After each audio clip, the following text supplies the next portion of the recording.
Hello friends, मैं जीत आप सभी का क्यू सॉल्यूशन पे बहुत बहुत स्वागत करता हूं। जैसा कि हम जानते हैं, हम पढ़ रहे हैं क्लास 10th की mathematics chapter number 1 real number यानी कि वास्तविक संख्याएं।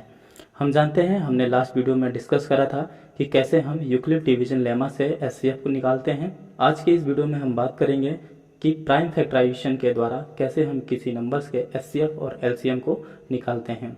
लेकिन पढ़ाई को शुरू करने से पहले मैं आपको याद दिला दूं कि अगर आपने इससे पहले के वीडियोस नहीं देखे हैं तो डिस्क्रिप्शन में उनके लिंक है, आप डायरेक्ट वहां से जाके देख सकते हैं। तो चलिए आज की पढ़ाई शुरू करते हैं। आपके चैप्टर का नेक्स्ट टॉपिक है fundamental theorem of arithmetic. Fundamental theorem of arithmetic कहता है कि every composite number can be expressed factorise as the product of primes and this factorisation is unique apart from the order in which the prime factors occurs. इसका मतलब ये है कि जितने भी कंपोजिट नंबर होते हैं उनको हम एक्सप्रेस कर सकते हैं as the product of primes. Okay, तो कंपोजिट नंबर क्या होता है, सबसे पहले ये सवाल है, उसके बाद हम इस स्टेटमेंट को समझेंगे। सबसे पहले ये समझते हैं कि कंपोजिट नंबर क्या होता है और प्राइम नंबर्स क्या होते हैं। तो शुरू करते हैं प्राइम नंबर से। प्राइम नंबर क्या होता है? जो एक से और खुद से डिविजिबल हो, वैसे नंबर्स क्या कहलाते हैं? हमारे प्राइम नंबर्स कहलाते हैं। जैसे कि 2, 3, 5, 7, 11, 13, 17 लाइक दिस। ओके, ये सब नंबर्स कैसे होते हैं? प्राइम नंबर्स होते हैं। Next, composite number.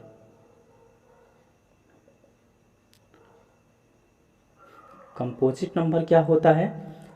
सरल भाषा में हम समझे तो इन प्राइम नंबर्स को छोड़ के जितने भी वो नंबर्स होते हैं वो सारे क्या होते हैं? हमारे कंपोजिट नंबर होते हैं। जैसे कि 4, 6, ओके, 8, 9 लाइक दिस, सारे क्या होते हैं? ये कंपोजिट नंबर होते हैं।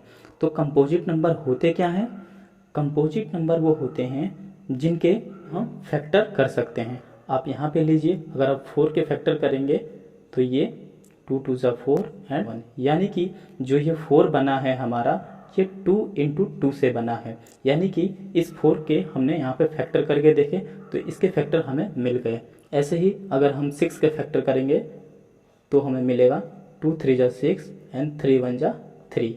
ओके, यानी कि ये जो 6 है वो किससे बना है? हमारा 2 इंटू 3 से बना है। यानी कि हम इस 6 के भी क्या कर सकते हैं? फैक्टर कर सकते हैं। तो ऐसे वो सारे नंबर जो किन्हीं दो नंबर्स के प्रोडक्ट से बने होते हैं वो क्या कहलाते हैं? हमारे कंपोजिट नंबर कहलाते हैं। तो मैं उम्मीद करता हूँ आप प्राइम नंबर्स और कंपोजिट नंबर को समझ गए होंगे। अब हम शुरू करते हैं कि ये स्टेटमेंट क्या कहता है।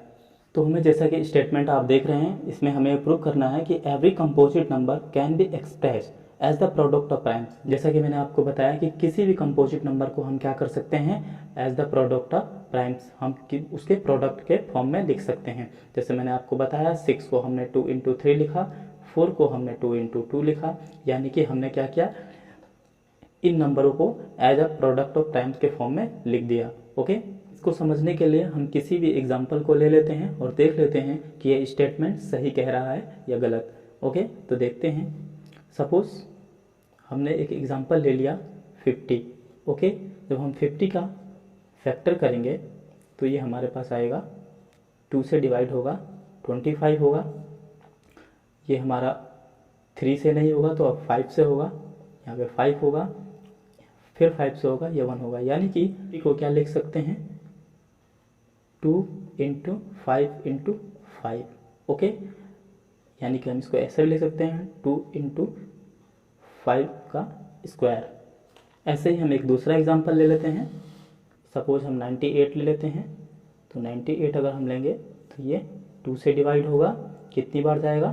4, 9, फिर 7 से जाएगा 7, फिर 7 से जाएगा 1 टाइम। ओके, तो यानी कि हम 98 को क्या लिख सकते हैं? 2 इंटू 7 इंटू 7, यानी कि हम इसको ऐसे लिख सकते हैं 2 इंटू 7 का स्क्वायर। ओके, हम एक एग्जांपल और ले लेते हैं।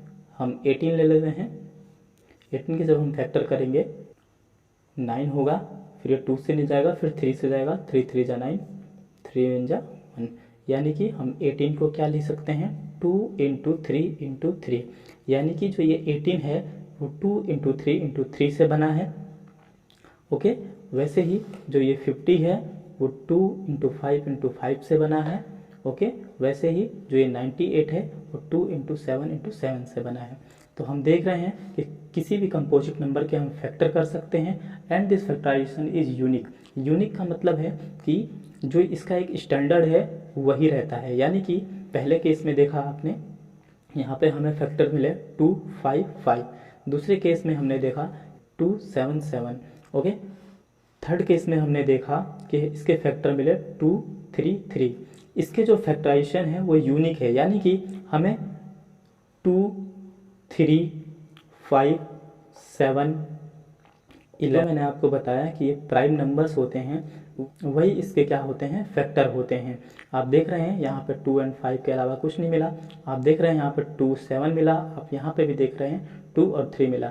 यानी कि ये जो प्राइम फैक्टराइजेशन होता है एक यूनिक होता है, यानी कि हमें 2 3 5 7 11 13 17 यही मिलते हैं। ओके, तो ये एक यूनिक होता है, इनके अलावा और नहीं मिलता है। उसके बाद कह रहा है स्टेटमेंट में कि apart from the order in which prime factor occurs. इसका मतलब होता है कि जो ये इसका ऑर्डर होता है लिखने का, 2 × 5 × 5 पहले केस में, दूसरे केस में जो हमने लिखा 2 × 7 × 7, तीसरे केस में जो हमने लिखा 2 × 3 × 3, जो इसका ऑर्डर होता है इसको हम अगर बदल भी दें तो कोई फर्क नहीं पड़ता। जैसे कि 18 बराबर हमारा था 2 × 3 × 3, इसको हम ऐसे भी लिख सकते हैं 3 × 3 × 2, इसको हम ऐसे भी लिख सकते हैं कि 3 × 2 × 3। इट डज नॉट मैटर, कोई फ़र्क नहीं पड़ता। ओके, तो ये स्टेटमेंट यही कहता है कि अगर हम इनके ऑर्डर को बदल भी दें तो कोई फ़र्क नहीं पड़ेगा। ओके, तो हमने इस एग्जांपल से समझ लिया कि ये जो स्टेटमेंट है फंडामेंटल थ्योरम अर्थमेटिक का वो बिल्कुल सही है। ओके, नेक्स्ट क्वेश्चन देखते हैं क्या है। आपके बुक का एग्जाम्पल नंबर 5 है, कह रहा है कि कंसिडर द नंबर 4 की power n where n is a natural number, check whether there is any value of n for which 4 की power n ends with the digit 0। इसका मतलब ये है कि हमारे पास है 4 की पावर n, वो ये कह रहा है कि क्या n की कोई ऐसी वैल्यू है जिसको रखने पर जो वैल्यू आए वो एंड में 0 हो। ओके, क्या n की कोई ऐसी वैल्यू हो जिसको हम यहाँ पर रखें तो जो उसका रिजल्ट आए उसके एंड में यानी कि यूनिट प्लेस पे क्या हो, 0 हो। इस क्वेश्चन को करने से पहले आप ये समझिए कि इंड यानी कि यूनिट प्लेस में 0 कब आ सकता है। ओके, यूनिट प्लेस में 0 कब आएगा, जब हम किसी भी नंबर को 10 से मल्टीप्लाई करेंगे। ओके, 10 से मल्टीप्लाई करेंगे, 20 50 200 नॉर्मली हम इनसे मल्टीप्लाई करेंगे तो एंड में क्या आएगा, यूनिट प्लेस पे 0 आएगा। ओके, तो आप ये देखिए कि किसी भी नंबर में हम जब 10 से मल्टीप्लाई करते हैं तो एंड में आपका 0 आता है। ओके, तो हम ये देखते हैं कि ये जो 10 है ये बना कैसे है। जब हम इसके 10 के जब हम फैक्टर करेंगे तो ये जाएगा 2 5 जा 10 और ये आएगा 5 1 जा 5। आप ये देखिए कि किसी के भी एंड में 0 आने के लिए यानी कि यूनिट प्लेस में 0 आने के लिए इन दो नंबरों के प्रोडक्ट का होना ज़रूरी है। अगर इन दो नंबरों के प्रोडक्ट नहीं है, इन दोनों में से कोई सा भी एक नंबर नहीं है, तो लास्ट में एंड में 0 नहीं आ सकता जब क्वेश्चन हमारे इस फॉर्म में हो 4 की पावर n। ओके, तो हम देखते हैं, एक एग्जांपल से समझ लेते हैं। सपोज हमारे पास एक नंबर है 30, इसके एंड प्लेस में क्या है, 0 है। तो ये 0 आने के लिए हमें जब इसके फैक्टर करेंगे तो 2 और 5 का होना ज़रूरी है, तभी इसके एंड में 0 आया होगा। तो हम देख लेते हैं इसके फैक्टर करके कि 2 और 5 है कि नहीं। जब हम फैक्टर करेंगे तो ये 2 से जाएगा, ये 15 होगा। अब 2 से नहीं जाएगा, 3 से जाएगा, 5 हो गया, और ये 5 से जाएगा तो 1 हो गया। आप देख रहे हैं यहाँ पे एंड में 0 है तो 2 और 5 का मल्टीप्लाई यहाँ पे है, यानी कि ये जो 30 है ये हमारा बना है 2 × 3 × 5 से। तो आप इसमें देख रहे हैं कि 2 और 5 का प्रोडक्ट इसमें मौजूद है, तभी जाके इसके एंड में 0 आया है। ओके, तो हम यहाँ से ये देखते हैं किसी के भी एंड में 0 होने के लिए 2 और 5 का मल्टीपल होना ज़रूरी है। ओके, तो अब हम क्वेश्चन पे आते हैं। हमारे पास है 4 की पावर n। ओके, जब हम इस 4 के फैक्टर करेंगे तो ये हमारे पास आएगा 2 इंटू 2 की पावर n। हम यहाँ पे देख रहे हैं कि वो बोल रहा है कि एंड प्लेस पे क्या ज़ीरो आ सकता है 4 की पावर जब n हो। मैंने आपको अभी बताया कि एंड प्लेस पे ज़ीरो तभी आएगा जब 2 एंड 5 का क्या हो, प्रोडक्ट हो। यहाँ पे हम देख रहे हैं कि 2 का प्रोडक्ट तो है लेकिन इसमें 5 का प्रोडक्ट नहीं है, इसलिए कभी भी ऐसा नहीं हो सकता कि आप n की कोई भी वैल्यू रखो तो एंड प्लेस में क्या आ जाए, जीरो आ जाए। ऐसा कभी भी पॉसिबल नहीं हो सकता। तो हम कह सकते हैं this will never give zero in the end place because the pair of 2 and 5 is not present in 4, क्योंकि 4 के फैक्टराइजेशन में 2 और 5 का प्रोडक्ट का पेयर नहीं है। इस वजह से आप n की कोई भी पावर रख लीजिए, ये 4 की पावर n कभी भी आपको ज़ीरो नहीं दे सकता। तो ये हमारा ये क्वेश्चन प्रूव हो गया। Okay, this is a answer. Next question पे चलते हैं। अब आपके बुक का एग्जाम्पल नंबर 6 है। कह रहा है find the LCM and HCF of 6 and 20 by the prime factorisation method. बहुत इजी क्वेश्चन है, करके देखते हैं। हमें एचसीएफ और एलसीएम निकालना है 6 एंड 20 का। ओके, तो पहले मैं आपको बता दूं कि किन्हीं नंबर्स के एचसीएफ को कैसे निकाला जाता है, प्राइम फैक्टर के द्वारा। एचसीएफ जब हम निकालते हैं किसी दो नंबर के, तो वो हम निकालते हैं प्रोडक्ट ऑफ द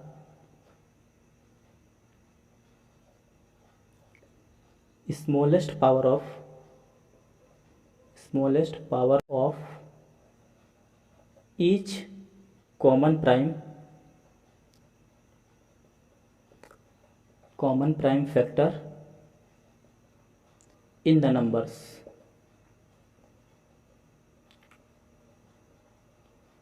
ओके, इसका मतलब क्या हुआ, जब हम किन्हीं दो नंबरों का एचसीएफ निकालेंगे, जैसे हम यहाँ पे निकाल रहे हैं 6 एंड 20 का, तो जब हम किसी भी दो नंबर का एचसीएफ निकालेंगे तो पहले हम दोनों नंबरों का प्राइम फैक्टराइजेशन करेंगे, प्राइम फैक्टर करेंगे। उसके बाद हम लेंगे product of the smallest power of each common factor, यानी कि जो उनके फैक्टर कॉमन होंगे हम उस कॉमन फैक्टर को लेंगे।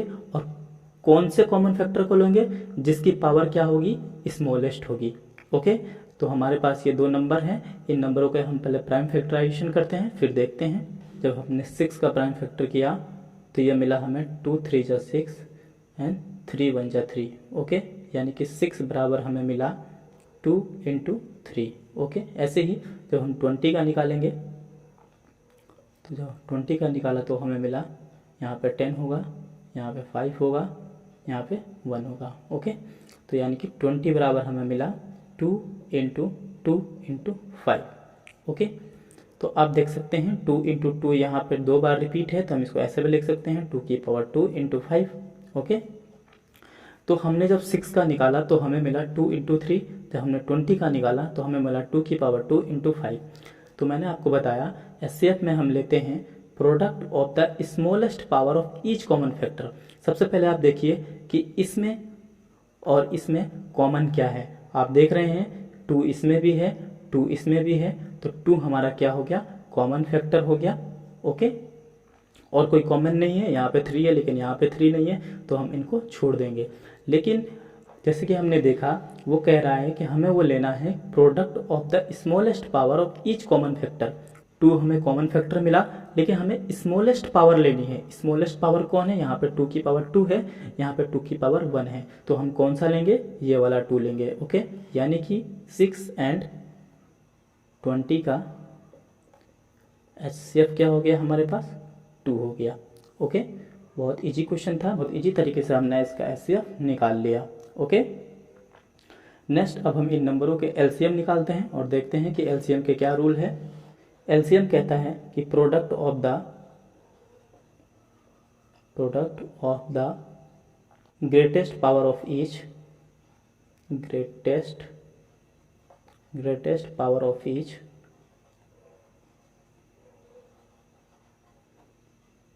Prime factor involve in the number, involve in the number.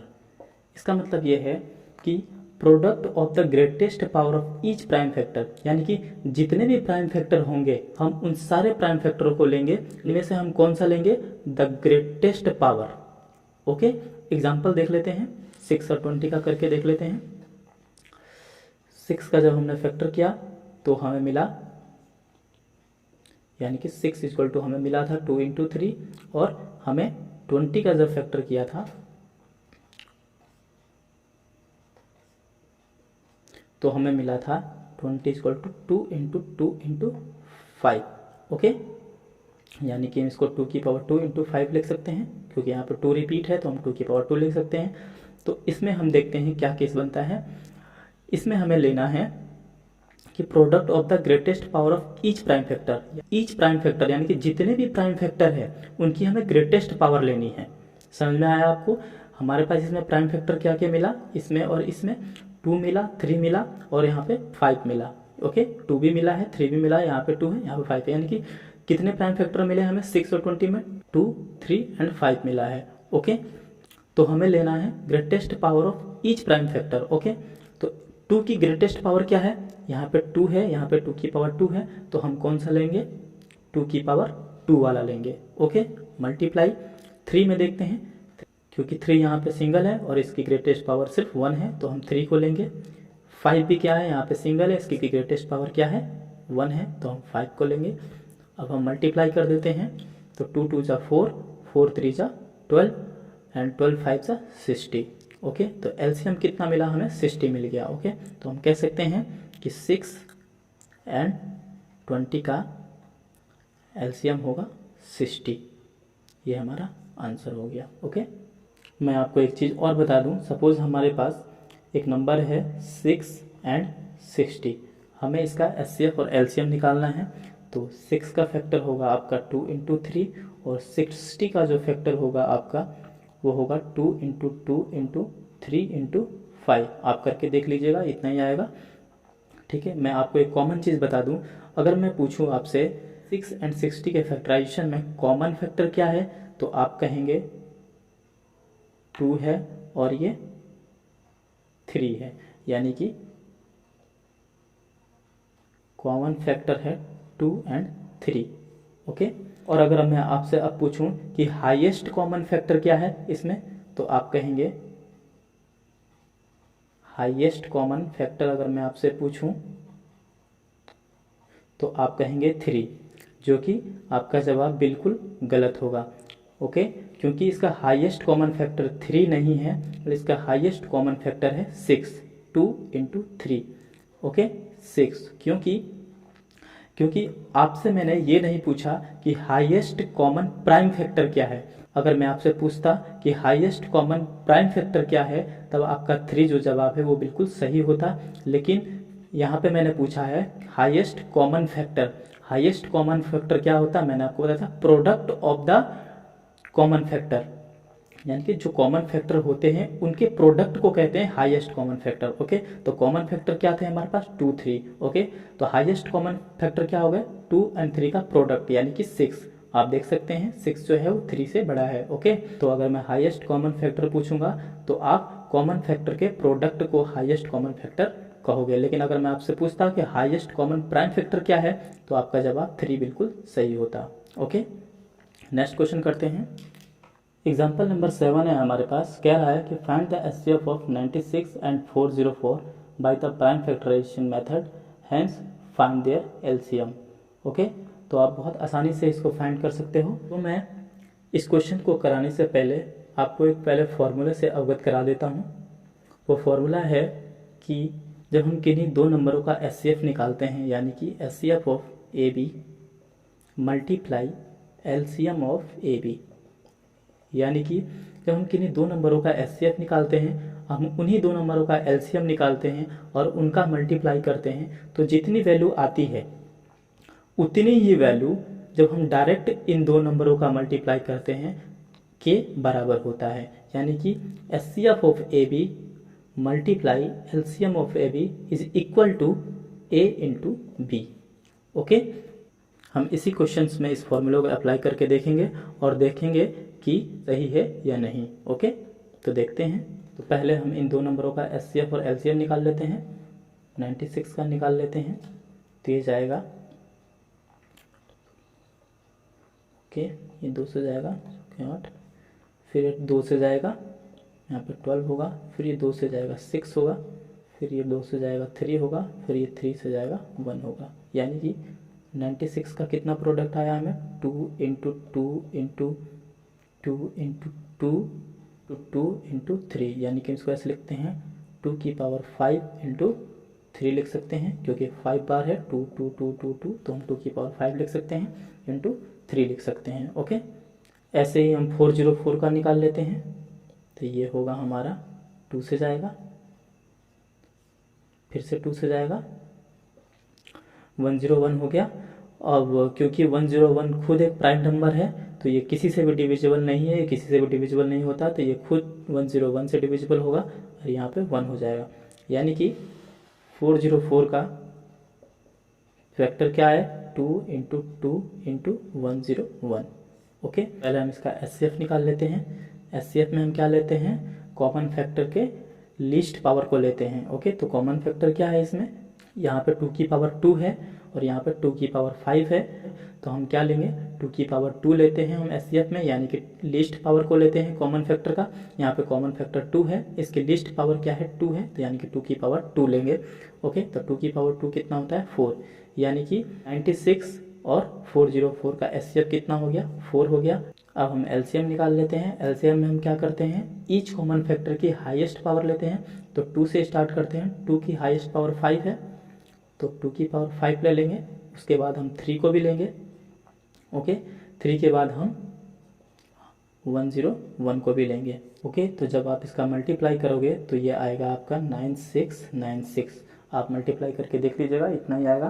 तो हमने देखा कि 96 एंड 404 का जो एचसीएफ हुआ हमारा वो 4 हुआ, और जो हमारा एलसीएम मिला वो 9696 मिला। ओके, अब हम जो मैंने आपको फॉर्मूला बताया था कि HCF of A B multiply by LCM of A B is equal to A B. Okay, तो हम मल्टीप्लाई करके देख लेते हैं, इस फॉर्मूले को प्रूव करके देख लेते हैं। मैंने आपको बताया था कि HCF of A B multiply by LCM of A B is equal to A into B. Okay, A कितना है हमारे पास, 96 है, बी कितना है हमारे पास, 404 है यहाँ पे। ओके, 96 एंड 404 है। तो हम क्या करते हैं, HCF of A B, HCF of A B यानी कि एचसीएफ ऑफ 96 एंड 404 कितना आया था हमारे पास, 4 आया था, तो 4 मल्टीप्लाई एलसीएम कितना आया था हमारे पास, 9696 आया था। जब हम इसकी मल्टीप्लाई करेंगे तो आएगा हमारे पास 38784। आप मल्टीप्लाई करके देख लीजिएगा। और मैंने आपको बताया कि ये जो नंबर होगा ये बराबर होगा ए एंड बी के बराबर होगा, यानी कि जब हम डायरेक्ट 96 एंड 404 का मल्टीप्लाई करेंगे तो ये भी किसके इक्वल आएगा, 38784 के इक्वल आएगा। ये दोनों वैल्यू आप देख लीजिएगा, बराबर आएगा और हमारा फॉर्मूला प्रूव हो गया। ओके, नेक्स्ट क्वेश्चन देखते हैं। नेक्स्ट क्वेश्चन एग्जांपल नंबर 8 है आपके पास। कह रहा है कि find the HCF and LCM of 6, 72 and 120 using the prime factorisation method. Okay, तो बहुत आसान है, बहुत आसानी से कर लेंगे इसको। हम 6 का कर लेते हैं। 6 के जब हम फैक्टर करेंगे तो आएगा, यानी कि 6 के फैक्टर आया हमारे पास 2 इंटू 3। ऐसे ही 72 का फैक्टर करेंगे हम, तो आप देख सकते हैं फैक्टराइजेशन आपको आता है, आप कर लेंगे। तो ये जाएगा आपका यहाँ पर 36 होगा, 2 से जाएगा यहाँ पे 18 होगा, 2 से जाएगा यहाँ पे 9 होगा, 3 से जाएगा यहाँ पे 3 होगा, और यहाँ पे 3 से जाएगा यहाँ पे 1 होगा। ओके, तो 72 के क्या फैक्टराइजेशन आया आपके पास, 2 इंटू 2 इंटू 2 इंटू 3 इंटू 3, यानी कि हम इसको लिख सकते हैं कि 2 की पावर 3 इंटू 3 की पावर 2, ऐसे लिख सकते हैं। ओके, ऐसे ही हम 120 का करके देख लेते हैं।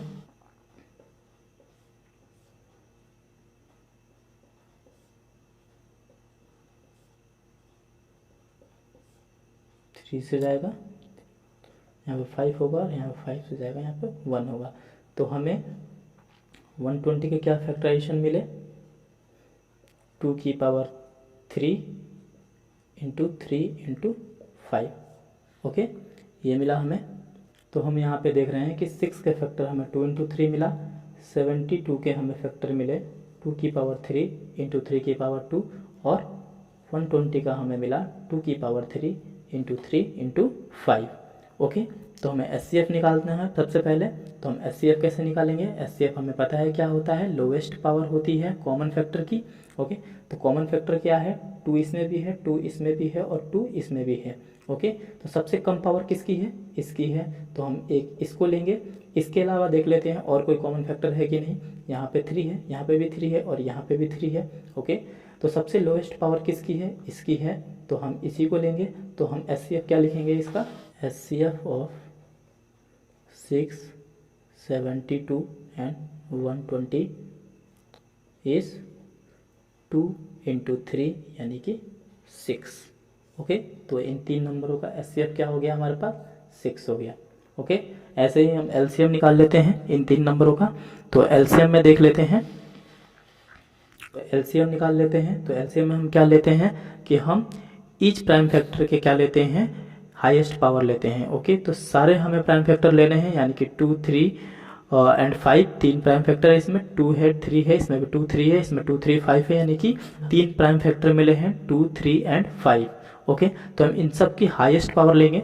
तो 2 से स्टार्ट करते हैं। 2 की हाईएस्ट पावर क्या होगी, जब हम LCM लेंगे तो 2 की हाईएस्ट पावर यहाँ पे 3 है, यहाँ पे भी 3 है, तो 2 की हाईएस्ट पावर 3 लेंगे, मल्टीप्लाई बाई 3 पे आते हैं। 3 की हाईएस्ट पावर यहाँ पे 2 है, यहाँ पे 1 है, यहाँ पे भी 1 है, तो 3 की पावर 2 लेंगे, एंड 5 यहाँ पे सिंगल है, इनका मल्टीप्लाई कर देंगे हम, ये 8 हो जाएगा, ये 9 हो जाएगा, ये 5 हो जाएगा। तो मल्टीप्लाई करेंगे तो क्या हो जाएगा, यहाँ पे हो जाएगा आपके पास 360 हो जाएगा। ओके, तो LCM कितना मिला हमारे पास, 360 मिला, और SCF कितना मिला हमारे पास, 6 मिला। ओके, तो आप यहाँ पे नोट डाउन कर लीजिए। डियर फ्रेंड्स, आज के लिए इस वीडियो में इतना ही। आज के इस वीडियो में हमने सीखा कि SCF और LCM कैसे निकाला जाता है बाय प्राइम फैक्टराइजेशन। इससे आगे एक्सरसाइज 1.2 के क्वेश्चन है, उसको हम नेक्स्ट वीडियो में कवर करेंगे। और लास्ट में बस मैं इतना ही कहना चाहूँगा कि अगर आपको कहीं पे कुछ समझ में ना आया हो तो आप कमेंट बॉक्स में कमेंट जरूर कीजिएगा। मैं अगले ही वीडियो में आपके उस डाउट को दूर कर दूंगा। आप क्यू सॉल्यूशन के साथ इसी तरीके से जुड़े रहिए। क्यू सॉल्यूशन आपके हर सवाल का जवाब देगा। तब तक के लिए बाय, टेक केयर, अपना ख्याल रखिएगा।